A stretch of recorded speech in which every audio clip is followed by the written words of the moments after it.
Hello friends, আপনারা সবাই কেমন আছেন? আশা করি ভালো আছেন। আমি চলে আসলাম আবার একটা নতুন ভিডিও নিয়ে। কিন্তু অনেকদিন বাদে আসলাম, কারণ ওই যে বলেছিলাম রোজ আসার টাইম পাই না, সময় হয় না। আজকে সকালবেলা ঘুম থেকে উঠে ভাত, ডাল আর আলু ঢেঁড়সের তরকারি করে দিয়েছি। আমার ছেলে আর আমার হাজব্যান্ড খেয়ে ওরা বেরিয়ে গেছে। এবার লোটে মাছটা করবো আর একটা তরকারি করবো, করলে আমার রান্নাটা হয়ে যাবে। এখন লোটে মাছটা ধুয়ে রেখেছি, করে নেবো লোটে মাছটা। তো এই গ্যাসটা জ্বালিয়ে দিলাম, জ্বালিয়ে দিয়ে কড়াইটা একটু গরম হলে আর তেলটা দিয়ে দেবো। রোজ করার তো আর সময় পাই না, কারণ স্কুল থাকে ছেলের, তারপরে হাজব্যান্ড বেরোয়, সবসময় টাইম হয়ে ওঠে না। তাই আজকে ভাবলাম একটা ভিডিও নিয়ে আপনাদের সামনে চলে আসি আর আপনাদের সাথে আমার সব মনের কথাগুলো শেয়ার করি। তো এই যে দেখুন লোটে মাছ, এই লোটে মাছটা করবো এখন। এবং কড়াইতে তেল দেবো, তেল দিয়ে তারপরে পেঁয়াজটা কাটবো, ততক্ষণে তেলটা গরম হবে। কড়াইতে তেল দিলাম, পেঁয়াজটা কাটা নেই, তো ঝটপট করে পেঁয়াজটা কেটে নেব।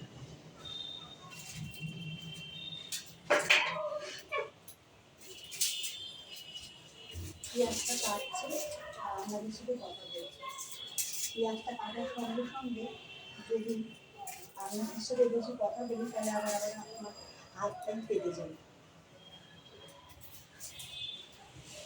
পেঁয়াজটা কেটে দিচ্ছি।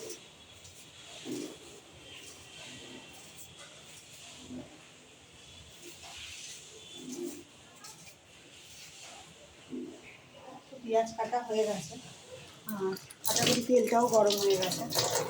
তেলের মধ্যে পেঁয়াজটা দিয়ে দিই।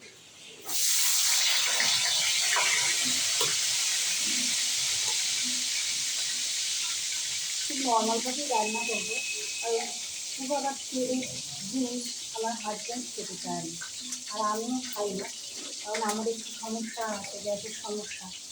যখনই খাবো তখনই পেটে ব্যথা করে যাবে, ওই জন্য খুব একটা বেশি খাই না। বেশি তেল ঝাল মশলা দিয়ে রান্না করা তো স্বাস্থ্যের পক্ষে ভালো না, তাই জন্য করি না।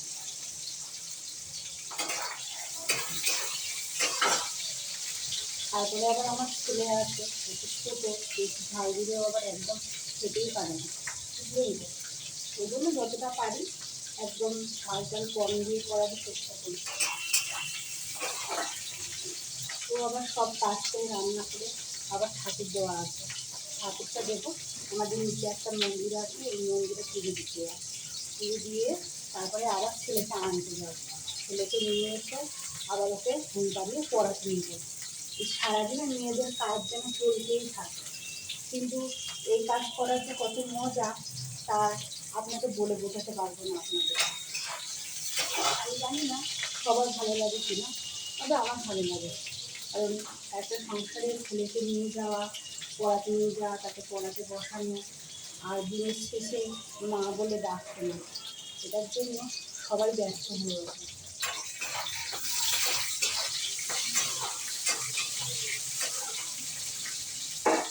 পেঁয়াজটা ভাজা হয়ে গেলে আদা রসুনটা আমার পেস্ট করা আছে, এই আদা রসুনটা আমি দিয়ে দেবো। দিয়ে ভালো করে কষিয়ে তারপর লোটে মাছটা দিয়ে ওর মধ্যে টমেটো, ধনে পাতা সব কিছু দিয়ে ভালো করে কষিয়ে নেড়ে চেড়ে একটু শুকনো শুকনো ফ্রাই করে আর নামিয়ে নেবে। এগুলো আমি ঠিক একটা রান্নাবান্না করি, কতটা ভালো হবে কিনা আমি বলতে পারবো না, তবে খাওয়ার মতো হয়ে যাবে। আপনারাও চাইলে একদিন এসে খেয়ে যেতে পারেন। তো আমি রান্নাটা করে নিই, তারপরে আমার অনেক কাজ করে আছে। ছেলেকে আনতে যাওয়া, নিতে যাওয়া, এই যে বললাম এসে ঘুম পাড়ানো, খুবই বদমাস, ওকে নিয়ে একদম পারা যায় না। সকালবেলা যেন এইসব কাজ করতে করতে বেলা গড়িয়ে যায়, আর সময় পাই না। আদা রসুনটা যে বললাম পেস্ট করে রাখা আছে দিয়ে দেবো,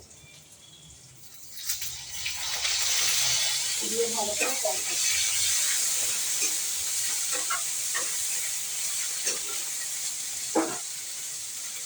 তারপরে নুন হলুদ যা যা যায় সব কিছু দেবো, দিয়ে টমেটো ধনে পাতা সব দিয়ে রান্নাটা পরে এটাকে করে নেবো।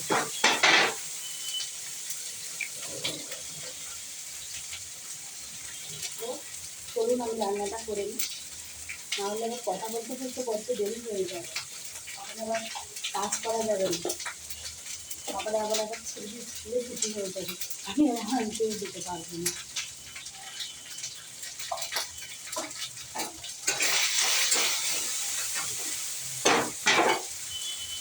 চলুন টাটা।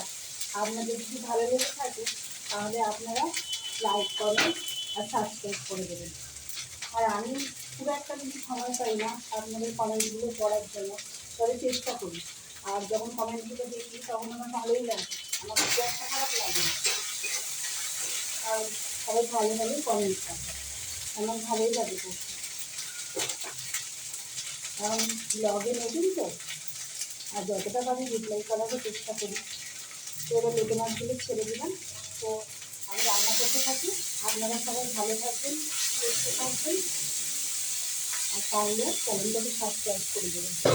তো চলুন টাটা, আবার পরে দেখা হবে আপনাদের সাথে।